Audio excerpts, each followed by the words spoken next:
2,000 years ago, on the eastern side of the Mediterranean Sea, a teacher named Jesus of Nazareth went up onto a hillside and addressed a large crowd. It was a crowd of nobodies. Poor and sick people, their land occupied by the Roman Empire, who charged heavy taxes. This is a ragtag group. And while they don't look like much, Jesus claimed that something surprising was starting with them. So he opened his mouth and said, "Blessed are the poor in spirit, for theirs is the kingdom of the skies." The kingdom of the skies? What does that mean? Well, Jesus uses this phrase to talk about a new kind of reality. From our perspective, we see a world of violence and corruption where might makes right. But for Jesus, there is a realm where generosity reigns, where there's justice and peace. It's a world where love is the final word. And that reality might as well be up in the skies. It's beyond us. Exactly. It's God's heavenly reality, which might seem far off. But Jesus was claiming that heaven was coming to earth, right here and now, beginning with these people. That's unexpected. And so is what he says next. Blessed are those who grieve, for they will be comforted. So this group that's at the bottom of society, they know all about loss and grief. But Jesus said something's coming that's going to turn sorrow into joy. And then he said, blessed are the unimportant, for they will inherit the land. And these people are not powerful or important, but just wait, Jesus says, because one day it will be you all who are ruling the world. You know, it kind of sounds like Jesus is trying to start a revolution. Well, kind of, but it's not a revolution for those who are hungry for power or influence. This is a movement of people who are going to serve because they long for healthy relationships between people and communities and nations. Yeah, as Jesus puts it next. Blessed are those who hunger and thirst for righteousness, for they will be satisfied. Blessed are the merciful, for they will be shown mercy.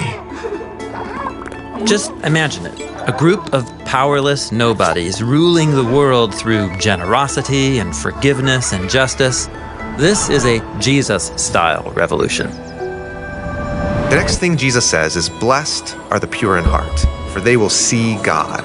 And this one really raises the bar. To be part of this revolution, my heart needs to be so pure I could look directly at God. Well, Jesus knows that all of our choices, even our good ones, are often driven by mixed motives. For Jesus, real peace is only possible through people who know that they need to be transformed if they're going to truly love God and others. And this sounds wonderful, but it's a radical calling. That's exactly right. In fact, Jesus goes on to explore just how radical it is. Blessed are the peacemakers, for they will be called children of God. So God's new reality won't just happen by itself. It requires people who are willing to enter into the conflicts of others, urging and helping create a way towards peace.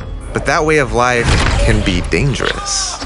And so Jesus says, blessed are those who are persecuted because of righteousness, for theirs is the kingdom of the skies. Yeah, entering into conflicts and advocating for peace, that's not a comfortable way to live. And so Jesus calls people to this peacemaking revolution, and he names the high cost. Blessed are you when people revile you and persecute you and utter all kinds of evil against you falsely on my account. Rejoice and be glad, for your reward in the skies is great, for they persecuted the prophets who were before you in the same way. What does that mean, the prophets before you? Well, Jesus and this whole crowd are Israelites. And in their Hebrew scriptures, God promised that it would be through Israel that his kingdom would be restored over all the world. But as the story goes, Israel becomes as corrupt and violent as everyone else, and they end up enslaved to oppressive nations. But Israel's prophets stood up to these kingdoms and criticized their corruption. They said that one day God's heavenly kingdom would break in, starting with a small group of Israelites who would be willing to surrender everything over to God. So Jesus wants this crowd to see that they're part of that legacy. Yes, and that's why Jesus concludes this first block of teaching with 3 images from their scriptures. The first is, you are the salt of the land. Salt is a mineral that preserves food for a long time. And in the Bible, salt is used as a symbol of God's long-lasting covenant with Israel. Jesus is saying that he and this ragtag group are the launch party of God's long-lasting ancient promises to renew the world. And then Jesus says, you are the light of the world.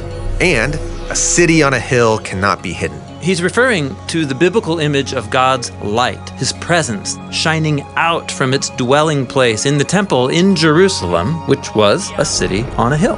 But these people, they aren't the rulers. I mean, they don't even live in Jerusalem. And yet, surprise, Jesus says, you all are God's salt and city and light. You all are the blessed ones, the new Jerusalem that's going to display God's kingdom to all the world.